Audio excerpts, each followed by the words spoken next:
You know how in movies, the big family holiday dinner is always either magical or a complete disaster? Ours? Oh, it started magical, twinkly lights, a roast that could have been on the cover of Bon Appetit, and me, standing in my perfect apron, smiling like a woman who had no idea she was about to be emotionally sucker-punched by her own sister-in-law. I'm Grace. 37, married, no kids, and up until this story begins, relatively sane. I work in PR, specialize in crisis management, which is ironic because I completely missed the signs of the PR nightmare brewing inside my own family. It was December 23rd. I had invited everyone over for pre-Christmas dinner. That's the event I created because actual Christmas Day is already a logistical mess, everyone's parents divorced, remarried, and live in opposite directions. So pre-Christmas is mine. My tradition. My rules. My wine. And everyone showed up, my parents, my in-laws, my younger brother Chris, and of course, her. Candace. My brother's wife. She has this tone that makes everything sound like an insult dipped in honey. She once asked if my wedding dress was intentionally vintage or just thrifted. I mean, come on. She breezed in like she was the main character, red heels, flawless curls, and a passive-aggressive bottle of non-alcoholic wine, because apparently some people don't need booze to enjoy the holidays. You're right, Candace. They need therapy. Dinner started off smooth. We made small talk. Chris told some painfully long story about trying to replace a car battery, and my dad fell asleep in his chair around minute 5. Everything was going fine until we got to dessert. That's when Candace decided to make her announcement. She set down her fork, dabbed her lips with the kind of precision that screamed, "Prepare for drama," and said, "So, we've decided something. Chris and I are going to start spending holidays with my side of the family only from now on." The room went silent. Even the dog paused mid-lick. Chris looked like he'd rather be swallowed by the floor. My mom blinked so fast I thought she was buffering. And me? I just sat there, holding a forkful of pecan pie, wondering if I was being punked. "Oh," I said, sweetly, because I was raised right. "That's surprising." Candace tilted her head. "It just feels healthier. We've been feeling really drained by certain family dynamics. You know how it is." "Do I?" "Because last I checked, I've been the one hosting your lactose-intolerant, keto on Tuesdays self for the last 4 years, making sure there's almond milk in the fridge and passive aggression in the air. And then, the piece de resistance. We're also expecting. Hue confetti, in her mind, I'm sure. Real life? Absolute silence. Now, this should have been the moment where I hugged her, squealed, cried. But all I felt was off. Not because she was pregnant, but because of the timing. Something wasn't adding up. My mom stammered out a congratulations. My dad woke up just long enough to say what, and Chris avoided eye contact like it was radioactive. And me? I smiled. Because I've learned, when something doesn't feel right, don't confront it immediately. Observe. Absorb. Prepare. That night, after everyone left, I did what any rational woman would do. I opened my laptop. Pulled up Candace's Pinterest. Clicked on her secret baby board. And guess what? She'd been pinning baby shower ideas since July. Problem is, Chris didn't know about the pregnancy until November. Oh, sweetie. She wasn't just planning a baby. She was planning a family without ours in it. So, there I was at midnight, sitting in flannel pajamas, a glass of wine in one hand and my laptop balanced on a throw pillow, doing what can only be described as emotional archaeology. Digging through Pinterest boards, Instagram posts, and any digital breadcrumb Candace had ever left behind. And baby, she left a trail. Her secret baby board? Created in early June. Themed rustic chic woodland baby shower. I mean, who lies about conception and includes a cheese board inspo pin? But here's the kicker of the comments. Candace had tagged her best friend on a photo of a $900 designer diaper bag with the caption, "Maybe if he finally tells his family by November I'll splurge." He being my brother. My sweet, loyal, conflict-avoiding brother who thought he was protecting her. Turns out, she was playing chess while he was still learning Go Fish. So now I knew, she'd been pregnant for months. She planned to exclude us from the baby's life from the jump. Chris didn't know he was a bystander in this decision. I didn't sleep. I barely blinked. Instead, I did what any modern woman with a sense of vengeance and an internet connection would do. I printed everything. Screenshots. Dates. Comments. The whole beautifully incriminating bouquet. I put it all in a neat little manila folder, labeled it, because I'm that girl, and tucked it in my tote for the next day. Because guess what? It was December 24th, time for our annual family stocking brunch, basically the calm before the Christmas storm. Just the siblings, cinnamon rolls, and cozy chaos. Chris showed up first. He looked tired, like he hadn't slept either, which gave me hope he had at least some idea of the storm he was living in.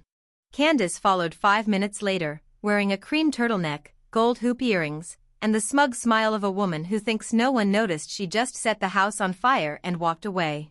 She hugged me with her usual "I hope your conditioner exploded in your gym bag" energy and said, "I brought gluten-free pastries. I know you all don't think about dietary stuff, but I do." Right. Because my cinnamon rolls are the real villain here. We sipped coffee. Made small talk. And just when Candace excused herself to go freshen up, I turned to Chris. "Hey," I said, sliding the folder across the kitchen table. "You might want to look through this." He blinked. "What is it?" "Just some light reading," I smiled. "Chronicles of someone who's been planning a solo parenthood arc since summer." He stared at me for a second, unsure if I was joking. I wasn't. So, he opened it. The silence that followed was biblical. I watched his eyes move across the screenshots. His brows knit tighter. And when he got to the designer diaper bag caption, he looked up at me with something between heartbreak and dawning horror. "She told me she didn't want to say anything until after the first trimester," he whispered. "Chris," I said gently, "she was researching preschools before you even knew there was a baby." He ran a hand through his hair, exhaling like someone who'd just realized they'd been driving with the GPS set to self-destruction. "I thought she was just stressed," he muttered. "Oh, she's stressed," I said. "She's also strategic. And if you don't start playing your own game, you're going to lose everything: your family, your kid, your sanity." And right then, as if summoned by the sound of truth, Candace walked back in and stopped mid-step. "What's that?" she asked, eyeing the folder. Chris closed it slowly. Looked at her. And for the first time in months, maybe years, I saw my little brother wake up. "We need to talk," he said. She froze. "What about?" she asked carefully, every syllable dipped in fake innocence. Chris's voice was calm. But sharp. "About why I know less about this baby than your Pinterest followers do. Let me tell you something about Candace. She's not the type to go down quietly, oh no. She is the queen of emotional gymnastics. If there were an Olympic event for flipping the narrative and landing in a perfect victim split, she'd medal every time." So when Chris, sweet, soft-spoken Chris, confronted her with that very un-Pinterest folder of betrayal, she blinked once, tilted her head like a confused dove, and said, "Wait. You showed her my private board? Excuse me? That's like catching someone robbing your house and their defense being, 'Wow, rude of you to go through your own security footage.'" Chris just stared at her. "You pinned a stroller in July." She waved a hand. "That was hypothetical. Vision boarding. You bought it in August." "Oh. That," she said, like he'd just brought up an expired coupon. "I wanted to be prepared. I didn't know if we were keeping it yet, and you told me in November." And just like that, her tone shifted, quick as a candle in a wind tunnel. "Why are you attacking me right now?" she snapped, turning her gaze to me. "Is this your idea of a Christmas gift? Ruining the one thing that's brought us closer?" "Closer?" I repeated. "You announced your pregnancy like a press release, declared holiday custody of my brother, and then tried to erase our entire family tree. Forgive me for not feeling the holiday spirit." Candace looked between us, and for the first time, the edges of her control started to fray. "You know what," she said, grabbing her bag, "maybe I do need a break from this toxic energy. Honestly, it's been building for years," and that's when she walked in. My mother. Still in her coat, holding a tray of deviled eggs and unknowingly stepping into a live soap opera. She paused, blinked, and asked the question only a mother can ask at the worst possible moment: "Why does everyone look like they just watched a murder?" "Nothing," Candace said quickly, voice brittle. "Just a misunderstanding." Grace decided to dig through my personal things and start drama. Personal? I snapped. It's a public Pinterest board. The only thing private about it was your plan to make sure none of us ever saw that baby. My mom set the tray down carefully, like it might explode. Is this about the pregnancy? Silence. Until Chris, bless his emotionally betrayed heart, stood up and said, "She's been hiding the pregnancy since summer. She told me in November. She told Pinterest in June." My mom blinked. Why? Candace hesitated. And then she went for the jugular. I didn't want this baby exposed to the same dysfunction I had to deal with when I joined this family. Oh. Wow. Ma'am. You married into this family, not sacrificed your soul to it. My mom, to her credit, didn't blink. Just smiled that quiet, terrifying smile only mothers know, the one that says I'm about to ruin your day, but in a very polite tone. You're welcome to shield your child from dysfunction, Candace, she said, folding a napkin neatly. But let's be clear, dysfunction didn't start when you got here. It just got better dressed. And I swear I heard the Christmas tree lean back like, oh, she did not just say that. Candace's mouth opened, closed, then tightened. I think I should go. No one's stopping you, I said, calmly sipping my coffee like I hadn't just witnessed a full character unmasking before 10 a.m. She grabbed her coat, marched toward the door, then turned to Chris. Are you coming? Chris didn't move. Not a twitch. Not a glance. No, he said, quietly. I'm staying. You can go cool off. And just like that, Candace's future mother of a woodland-themed baby and possibly the world's most calculated maternity leave, walked out. We sat there for a second, letting the tension settle like dust. My mom finally broke the silence. Well, she said, unwrapping the eggs, I brought bacon-wrapped ones too. Because I do think about dietary needs. So, Christmas morning. There we were, me, her mom, dad, Chris, looking like someone who just woke up from a 5-year gaslight coma, and a plate of cinnamon rolls that were honestly the only thing holding this family together at that point. We were trying to play it cool. Chris was in this dazed, reflective mood, the kind where you suddenly notice your wife has been building a one-woman cult on Pinterest and you're just now realizing you're the mascot. Meanwhile, Mom was doing her usual holiday triage, pouring mimosas and pretending nothing was on fire, while Dad, completely oblivious to everything, was trying to fix the living room speaker and loudly asking Alexa to play Mannheim Steamroller, but not that weird remix one. And then, the text came. From Candace.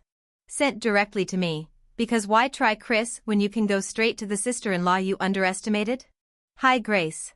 I wanted to apologize for yesterday. Things got emotional. I don't want to fight. The baby deserves a peaceful environment. Can we meet today, just the two of us? Peaceful environment? Girl, you dropped a truth grenade in my brunch and walked out like a Bond villain. But sure, let's chat. I showed Chris the message. He looked at it for a long time, sighed, then said, do what you want. But be careful. She always spins things. And that's when I knew. He was finally seeing her for who she really was. Not the quirky I just tell it like it is woman she pretended to be, but the curated chaos engine she actually was. I replied with a simple, sure. Coffee shop on 6th and Maple. Noon. I wore red. I don't know why. It just felt powerful. Like a warning sign or the lipstick color you wear when you're about to say no with your whole chest. Candace arrived 10 minutes late, dressed like a J.Crew ad for seasonal forgiveness. She ordered a decaf oat milk latte, because of course, and sat down with this weird air of performative calm. I want to clear the air, she began, clasping her hands like a motivational speaker who just got fired. Wonderful, I said. Because the air is absolutely thick with manipulation and seasonal delusion. She blinked. Smiled. Tilted her head like I'd just complimented her instead of scalping her with a sentence. Look, Grace, she began again. I know I haven't always been welcomed by your family. Oh no, we welcomed you, I said. You just came in with a bulldozer and started rearranging furniture we never asked you to touch. She sighed. Chris doesn't understand how much pressure I'm under. This baby, it changes everything. Yes, I agreed. Including your credibility. She frowned. I just think you're making this all so dramatic. I didn't lie. I just didn't share everything. Candace, you planned a baby shower before telling your husband. That's not sharing. That's setting up a secret nursery and hoping no one opens the wrong door. She took a sip of her latte. Okay, fine. Maybe I rushed things. But Grace, this baby's going to be part of your family too. Don't you want to be involved? And there it was. The pivot. From I'm leaving this dysfunctional family to I need this family again because my family doesn't do emotional labor or free babysitting. I leaned in. Smiled. Candace, sweetheart. You spent the last 6 months designing a life where we didn't exist. Now you want to drag us back in because your carefully curated support system is built on filtered brunches and women who ghost the second diaper duty hits. She opened her mouth. Closed it. Because she knew I wasn't wrong. I continued. You've burned a lot of bridges. And you're realizing now that blood may be thicker than almond milk. She blinked at that one. I stood. I'm not going to stop Chris from supporting his child. He's a good man, too good for how you've treated him. But me? I'm done bending over backwards to stay polite while you rearrange the truth like it's a living room throw pillow. And then I hit her with the final shot. Oh, and don't worry about those baby shower invites. I already told Mom you weren't planning on sending any. She said to let her know where to RSVP anyway. Candace sat there, stunned. Still trying to calculate if I'd just extended an olive branch or set it on fire. It was fire. It's always fire with me. Okay, so remember how I said things were already dramatic? That was cute. Because nothing, prepares you for your brother walking into your kitchen on December 26th holding a manila envelope and whispering, Grace. I think I'm not the father. I wish I could say I handled it with grace, pun not intended, but I'll take it. But the truth is, I spit coffee across the counter, screamed what, loud enough to scare the dog, and nearly slipped on a pine needle on my way to grab a chair because I needed to sit down. Start. Over, I said, blinking like I'd just seen a reindeer in the driveway. Chris looked pale. Shaky. Like a man who had just peeked behind the curtain and didn't like what he saw. She left some papers in my car, he said. From the OBGYN. Okay. Sure. Casual prenatal paperwork. Fine. But the date of conception doesn't match. At all. I was out of town that whole week. I double-checked the itinerary. I was in Arizona at a tech conference. I blinked. She told me it happened when I got home. That it was right after.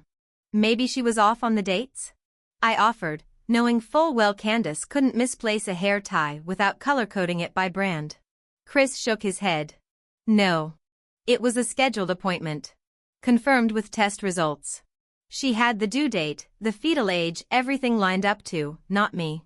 I stared at him. Did you confront her? He hesitated. I texted. She didn't respond. But she read it. Of course she did. And probably threw her phone into a marsh right after. So what are you going to do? I asked, my voice half whisper, half inner scream. I ordered a paternity test, he said. I didn't tell her. I'll wait until the baby's born. And then, like clockwork, his phone lit up. Candace. We both stared at it like it was a bomb. Which, emotionally speaking, it was. He didn't answer. Just let it buzz and die quietly on the table between us. I don't know what hurts more, Chris said finally, staring down at his hands. That she lied, or that I knew, deep down, and ignored it. Ugh. That feeling. The one where you realize your gut was screaming and you just kept feeding it herbal tea and telling it to calm down. I reached across the table, grabbed his hand. You wanted it to be real. That doesn't make you stupid. It makes you hopeful. He gave me a wry smile. Hopeful is a nice word for sucker. No, I said, squeezing his hand. A sucker would have showed up at the rustic woodland baby shower in suspenders and a forced smile. You're asking questions. That's brave. And then, because I'm me and can't resist a little humor in a hurricane, I added, also, suspenders would have been such a choice. Chris actually laughed. It was weak, but it was real. The thing is, when a situation goes nuclear, there's a weird sense of peace that follows. It's like, once the worst has happened, you stop waiting for the other shoe to drop. Both shoes are on fire and you're barefoot, but hey, at least you can run faster. We didn't tell Mom. Not yet. That woman deserves 24 hours without a betrayal plot twist. Instead, Chris and I made a plan. Step 1, get the results. Step 2, lawyer up. Step 3, protect the baby, no matter what. Because here's the deal, whether or not Chris is the biological dad, that kid is innocent. And if Candace thinks she can manipulate her way into parental loyalty points while lying about paternity? Oh honey. She's about to learn what actual accountability looks like. So the day after the maybe the baby's not mine bombshell, which I've mentally filed under holiday homicide, emotional edition, I was just trying to decompress. And by decompress, I mean I was stress cleaning my spice rack and drinking peppermint schnapps straight from the bottle. Don't judge, it was festive and effective. Anyway, just as I was alphabetizing the oregano and questioning every life choice that led to this particular timeline, the doorbell rang. I peeked through the window. Candace. Wearing a red wool coat, holding a beautifully wrapped gift box, and smiling like someone who definitely didn't lie about conception dates last week. I opened the door approximately 3 inches and said, "You lost, or just running low on people to manipulate?" She gave me that classic Candace smile, you know, the one that says I absolutely baked rat poison into these cookies but they're wrapped so nicely, aren't they? I just wanted to drop something off for Chris, she said sweetly, lifting the box. A peace offering. I raised an eyebrow. Is it a DNA test? Because that's what he really needs. Her smile tightened. You're very funny. Professionally, I said. Now, what's in the box, Jumanji? She ignored that and pressed it into my hands. It's just something small. Sentimental. I stared at the glittery silver wrapping paper. It looked expensive. It smelled expensive. I was suspicious. And what's your angle, Candace? I asked. Because Chris knows. Her eyes flicked up. Knows what? Arizona, I said. Her face didn't move. Not even a twitch.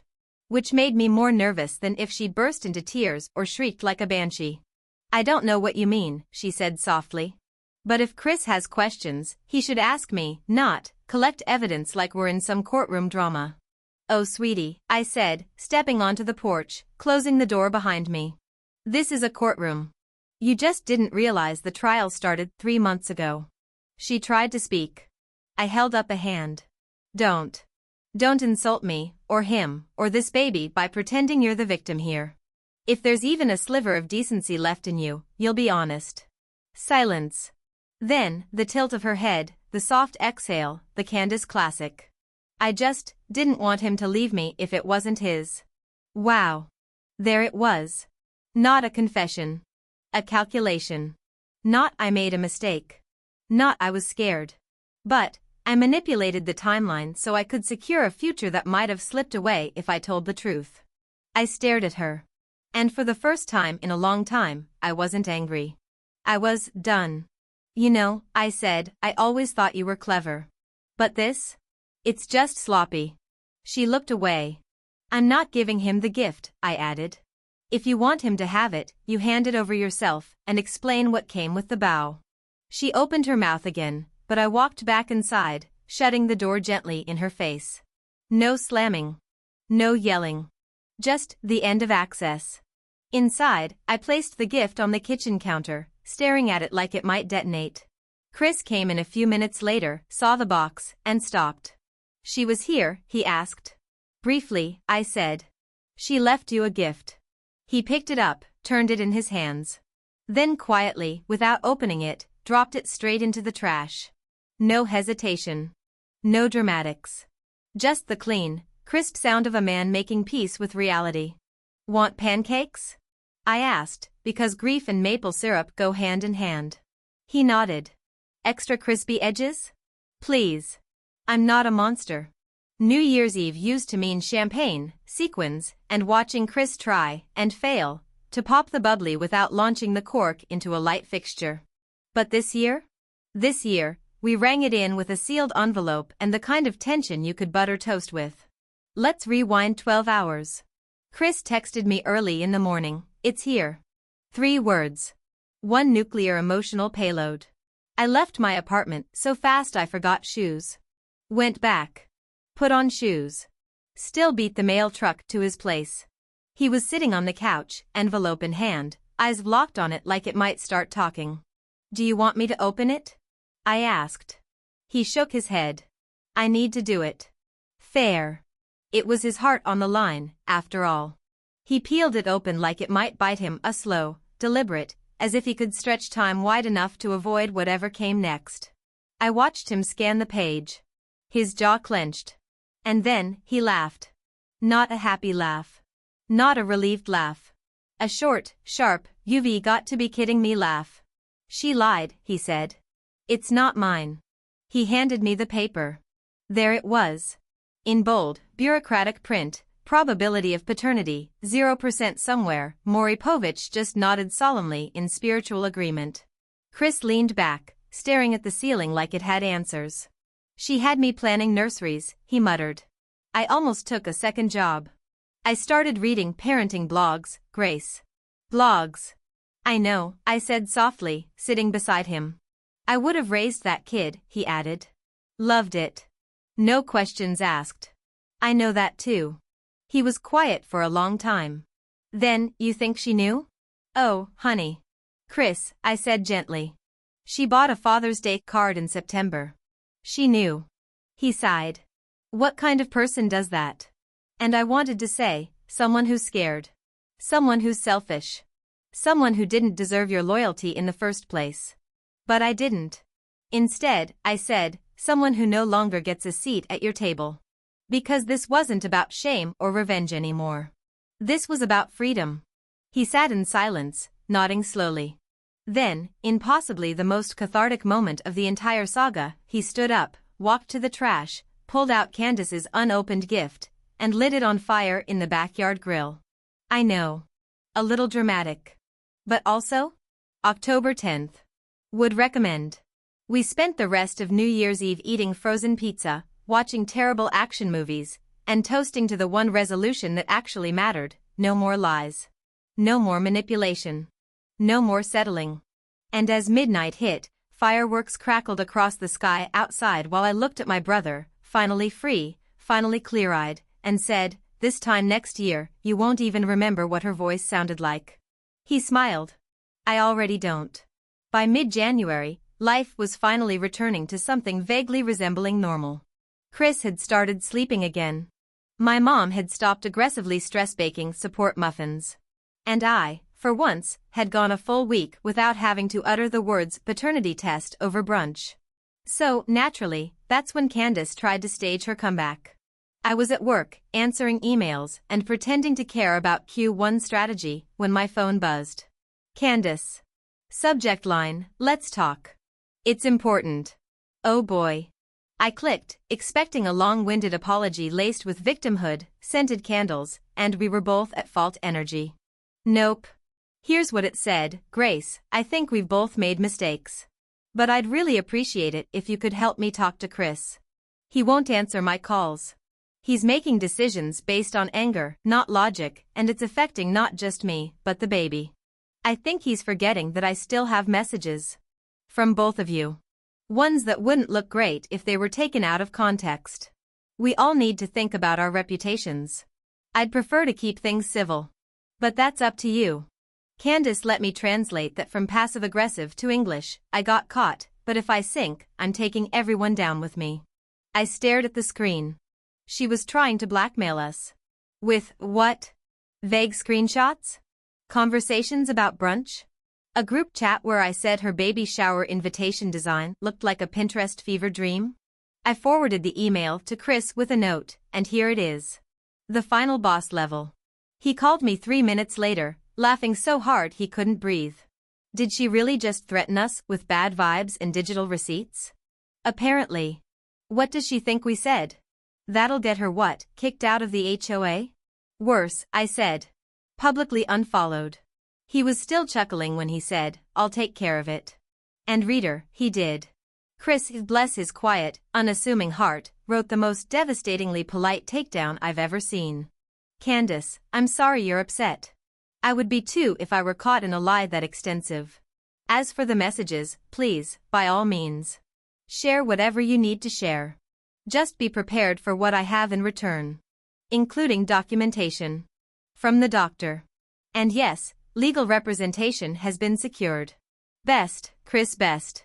He hit her with best. That's the email equivalent of handing someone a glass of water after you set their house on fire. She didn't reply. Not to that email. Not to anything. Radio silence. But the best part?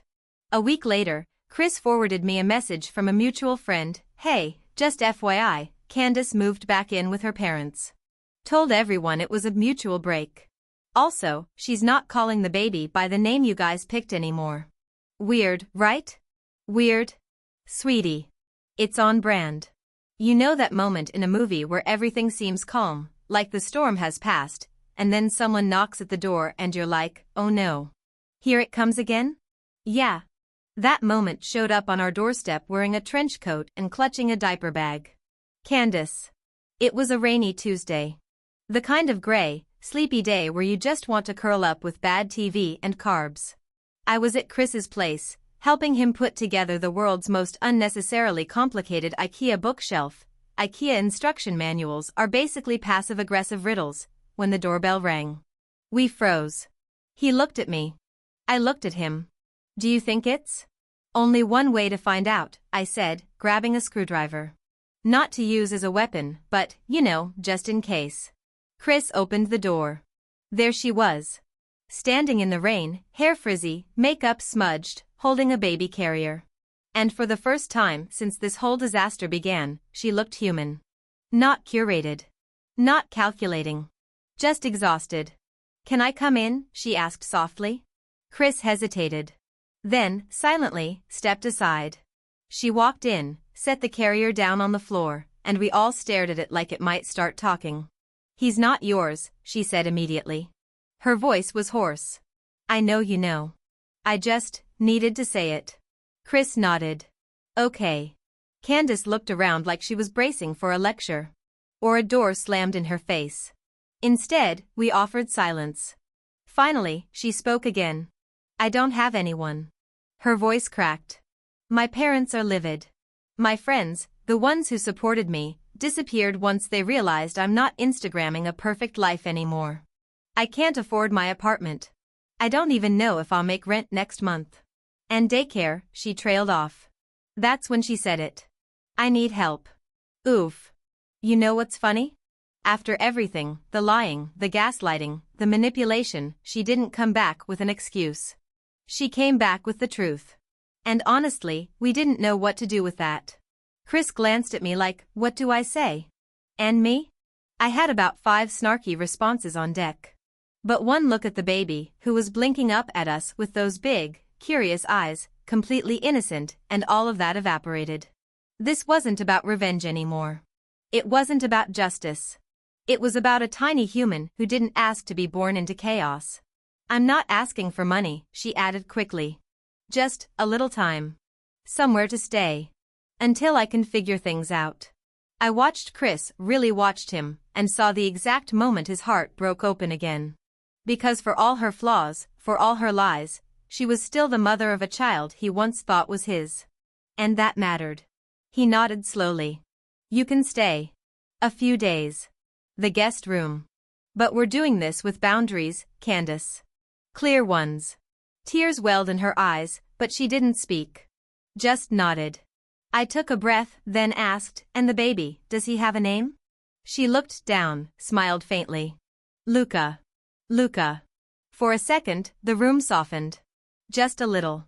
Candace reached into the carrier, lifted him out, and cradled him with surprising tenderness. He cries all night, she admitted. I'm so tired I forget my own name sometimes. But I'd do anything for him. Chris didn't respond. But he didn't need to. He was already clearing space on the shelf for diapers. 3 weeks. That's how long Candace stayed at Chris's place. 3 weeks of Luca's midnight crying turning into 3 a.m. giggles. Of Chris learning to make bottles like a pro and figuring out how to fold onesies. Spoiler, you don't, you surrender. Of me walking in every other day to find them covered in spit up and existential exhaustion. It was chaos. Loud, smelly, real chaos. But it was also healing. Weird, right? Because if someone had told me in December that my emotionally decimated brother would be co-parenting a child who wasn't his with the woman who lied to his face for months, I'd have said, "What's in your eggnog and where can I get some?" But here we were, navigating the weirdest version of family I'd ever seen, and maybe the most honest. Candace didn't pretend anymore. Not about who she was, what she'd done, or what she wasn't ready for. "I wasn't cut out for this," she admitted one morning while bouncing Luca on her hip like she was in a detergent commercial that had gone off script. "I thought I could do it all and still keep my filters flawless. I was wrong." Chris sipped his coffee, cold, because of course, and said, "Yeah. But you showed up. That's something." And honestly, it was. Because the Candace from Christmas Eve, the one with the weaponized Pinterest boards and sugar-coated threats, she was gone. This version? She was messy. Raw. Exhausted. Human. And Chris? He wasn't her doormat anymore. He was something better. He was free. That freedom took its final form the day Candace sat him down, handed him a manila envelope. This family has a thing for manila envelopes, apparently, and said, "I'm moving." It was a custody proposal. One she had worked on with a mediator. It gave Chris shared guardianship, not because he was the biological dad, but because he was Luca's person. The one who showed up. The one who stayed when staying didn't come with strings. "Are you sure?" he asked, stunned. She nodded. "I don't have much. But I know he'll be safer with both of us in his life. And you're his anchor." He didn't cry. I did. Openly. Over my third muffin of the morning. So Candace moved. Not out of state. Just far enough to start fresh. Closer to her sister. She got a job. An apartment. She even posted a selfie with the caption, "Unfiltered." Unfiltered.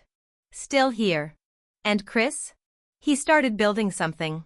Not with her. That ship had not only sailed, it had sunk, been rediscovered by marine archaeologists, and now lived in a museum.